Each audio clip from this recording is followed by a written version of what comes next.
magpatulong. May nakalimutan kasi ako sa loob eh. Saglit lang naman ako eh. Babay ako kagad. Dako?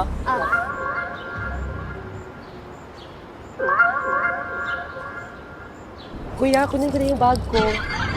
Akin yan! Kasi kanina, pumunta ako dun sa'yo, iniwan ko sa'yo yung bag ko, sabi ko kukunin ko na naman yan, iniwan ko na sa'yo. Hindi kayo sa'yo. Akin na nga yan eh!